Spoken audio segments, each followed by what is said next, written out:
My name is Apostle Fred Munyao. I'm coming to you with the testimony of Jesus Christ and what the Lord has done, even in bringing me to a place where I can become a preacher of the gospel. It is so interesting in our times that we read a lot in the Bible about how Moses was called by God. We also see how Elijah was called by God. We see how other people like Elisha and people like Joshua and other prophets were called by God, even Peter and the other apostles. There is a background of the way they encountered Jesus Christ. Even Paul, the way he encountered him on the road to Damascus. And it's the same story today. I believe that Jesus Christ is the same yesterday, today, and forever. And so his callings are not different in our days as it were from the way it was in the other generations. And therefore, Jesus Christ appeared unto me when I was 12 years of age. I had come to tour the JKIA with our teachers from school. And before then, I had gone through a very tough time in growing up and a stepmother, because my own mother had been bewitched and she died. Actually, she encountered a witch who was our neighbor, who talked to her about some of the things that were happening around our farm. And the witch was complaining, and my mom was complaining to the witch that she was allowing cows to enter into our farm and consume our crops in our farm. But when the witch was the witch continued to do it over and over again, and to allow the cows to enter into our farm and eat our crops, and so we were not able to get some harvest for quite several seasons. And so one time my mom decided to call the village elders to come and help them to settle that dispute. But when that happened, the witch was very furious, and she told her to the face that we shall see whether you will consume of the crops which are on the field now. And so actually she was very specific. She said, we shall see whether you will eat of these cowpeas which are in the field now. And so my mom began to vomit cowpea soup, and fluid began to, she continuously began to vomit the cowpeas fluid, that greenish thing from the cowpeas. And she was rushed to hospital, and when the doctors checked on her, she actually was not, they were not able to diagnose what disease it was that she was suffering from. And so from one hospital to another, until they finally came to the largest hospital in Kenya, in Kenyatta General Hospital. When they went there, it was not possible even to know which disease she was suffering from.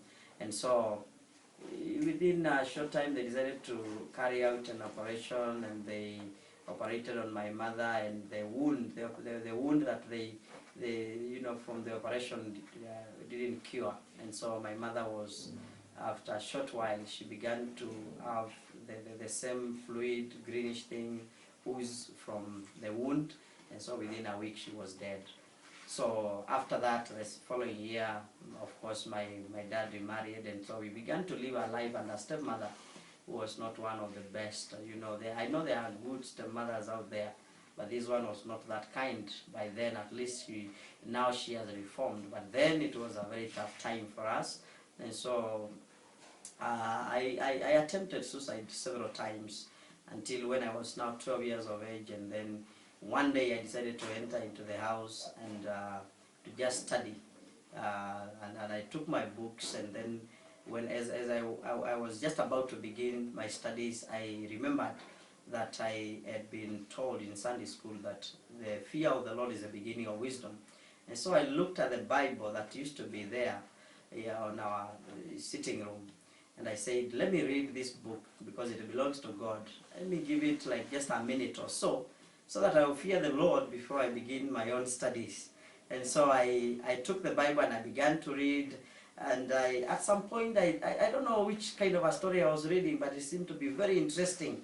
So it caught my attention, and I continued to read and read and read, and then at some point I stopped reading, and then I began to converse with God, though I didn't even know that it was God by that moment. But God very clearly said unto me, how do you see it being a pastor? I said, God, I cannot be a pastor. God asked me, why? I said, because number one, pastors are very poor. I had the picture of those pastors I was seeing in the village who are, very poor. Their clothes were actually given to them by other people who had used them, and they were, ready to throw them away, so they give them to the pastor. I had seen the way, their collars were worn out, their coats were not, designers' coats, they were not very good coats. And as they were walking around, you could see poverty in their lives. So I thought, God, I cannot be one of the people who are being pitied in the village simply because they are pastors. And so I told God, even if they were poor, but then you be hearing their prayers. When they pray, we see an evidence that this man has talked to God.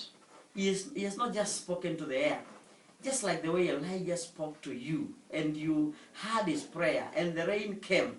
But nowadays, I told God, we don't see pastors asking you for something, and then we see it happening. And I told God, I cannot be your servant because there seems to be no connection between you and those who are called your servants. And so, then I reasoned out again. I told God, again, even they were poor, and you are not answering their prayers as you used to do in the Bible.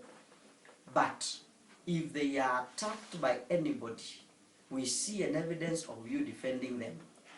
Just the same way that Elisha was mocked by young men. And, they mocked him, telling him, bow the head, go up, bow the head. And then Elisha turned and cast those young men. And even though they were boys, which you can say they are very innocent, but when he turned and cast them, 2 bears appeared. And when those bears appeared, they tore 42 of them among those young men. And I told God, if such a thing was happening, then human beings will fear the servants of God, the men who are called by your name. But you don't do those 3 things, God. How can I begin to serve you? Then at that moment, God began to explain to me how he answers prayer. I couldn't get it because, I didn't see it happening in our village church. So I couldn't get it. So God turned my head and I looked just behind me and I saw a calendar with a photograph of a big meeting that Reinhard Bonnke had preached to in Nigeria. And there were, those words of the cripple walking, the blind see, the lame walk, the deaf ear, and such kind of things. And it was a mammoth crowd. It was a big meeting. Then God told me, this is me.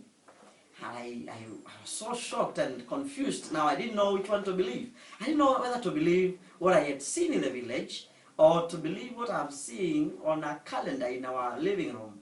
And because people in our village were not receiving that, the message of miracles well at our time. So I said, God, I don't understand. Then the presence of God lifted. And I was shocked that I have been talking to God. I wanted to run away. I woke up from the seat where I was sitting. I jumped to the door. I opened it. I ran out. But I realized that I cannot run away from God. But I realized now at that moment that the presence was not as heavy as it has been during the conversation that we have had. And so I ran out and that thing seemed to have gone. And so I stayed with it. The words are as clear as though I had them a minute ago. And I stayed for quite some while. I thought that God used to speak to everyone just the way he had spoken to me. Because I had attempted suicide so many times by that time. And every time I tried to commit suicide, I could hear a voice telling me, there are better days ahead. I am with you. I did not even know who was saying I'm with you, but I knew that someone is saying, I'm with you, I will help you. In the future, I will help you. But I didn't want to be a pastor. So I still remained, adamant.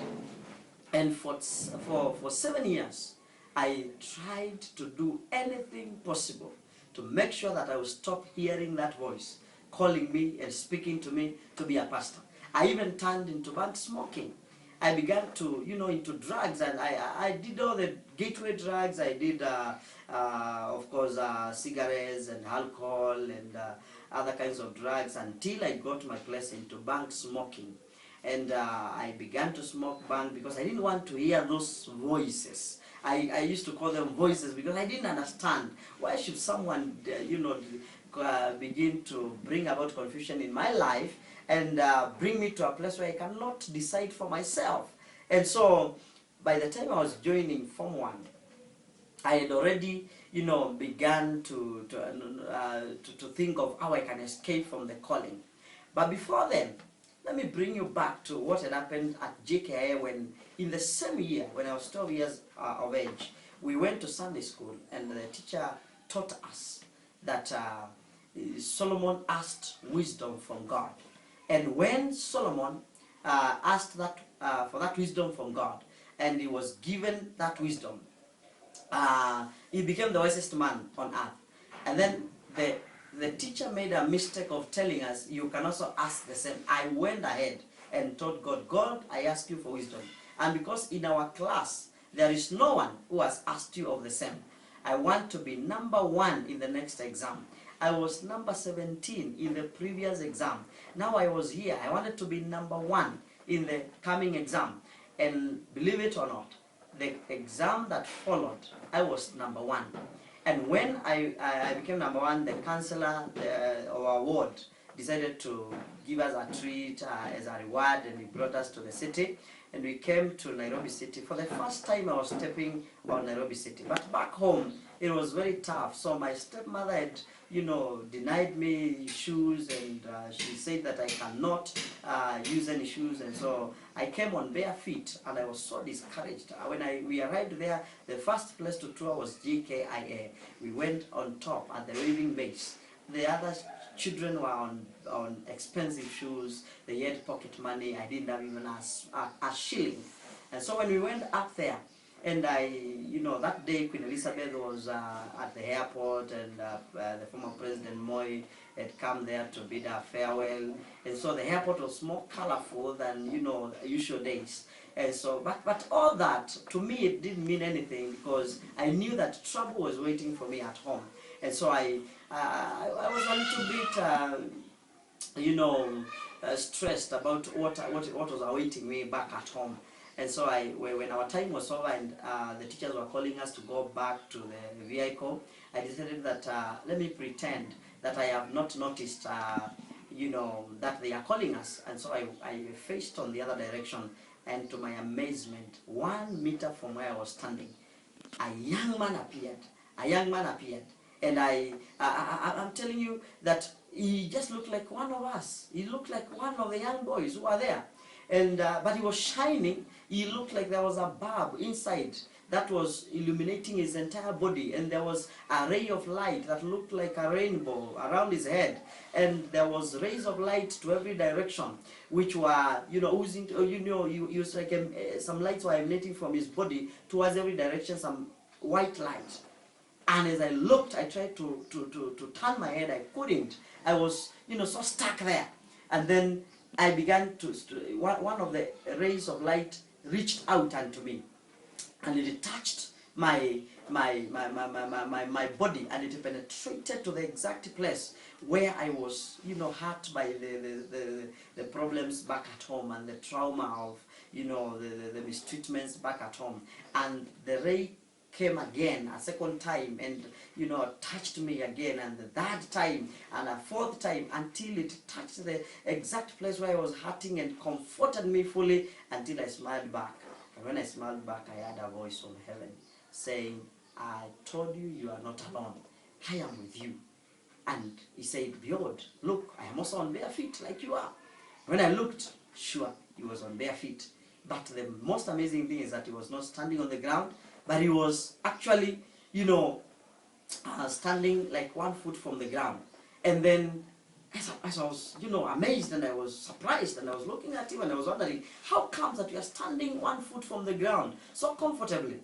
Then I decided now, when the other boys, I just reasoned out like a small boy of 12 years of age. And I said, when the other boys will see us, two people and bare feet, standing together here, they will begin to laugh at us. So I decided to turn around and to go to the vehicle. And I told myself, when we are there, we will talk with him.